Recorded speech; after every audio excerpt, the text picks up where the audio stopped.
critique, non pas dans le sens de les faire tomber, parce que j'entends les gens dire non, je vais les... Non, dans le sens, de mon point de vue, ça peut être pas bien compris ou ça peut être prétentieux, dans le sens de les maintenir en veille et de les rendre humbles. Parce que quand on a fait le coup de feu pour prendre un pouvoir, on n'a pas un mérite particulier. Il faut garder l'humilité et il faut apprendre.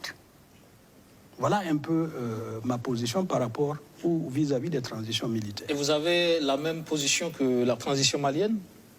Même avec celle-là, j'étais assez critique. La transition malienne ne résoudra rien. Ah oui? Non. Et pourtant, pour beaucoup, ils sont sur la bonne voie. Non, parce que les gens sont illusionnés aujourd'hui à partir du moment où vous dites « j'aime pas la France ». Vous avez 80% des gens qui vous applaudissent, ils ne savent même pas pourquoi. Donc il y a un conditionnement pavlovien autour des éléments qui sont arrivés à rupture. Hein. C'est-à-dire, quoi qu'on dise, la présence de la France en Afrique, en raison des erreurs que la France elle-même a commises et multipliées, cette présence-là est arrivée presque à terme.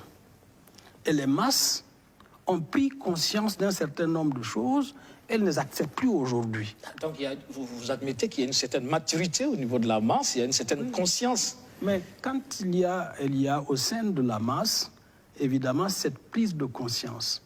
Mais il ne suffit pas qu'il y ait cette prise de conscience pour qu'une élite veuille bien surfer sur ça. Il faut qu'elle lui donne un contenu et qu'il lui donne évidemment un programme par rapport à l'aboutissement qui peut être dans les intérêts du peuple. Comme on dit, le peuple ne se trompe pas, mais le peuple fait souvent des choix difficiles et évidemment paradoxaux. Hein. Mais il appartient à l'élite. C'est pour cela qu'on a dans les... bon, vous savez, les marxistes ont eu ce qu'on appelle l'avant-garde, même si eux aussi ils ont fait quelques erreurs. Il y a forcément dans une communauté un certain nombre de personnes qui, non pas parce qu'elles savent tout, mais parce qu'elles ont un minimum d'intelligence, je vais dire de formation, de connaissance des choses, peuvent anticiper ou regarder les combinaisons de telle sorte qu'elles soient profitables à la société. Voilà.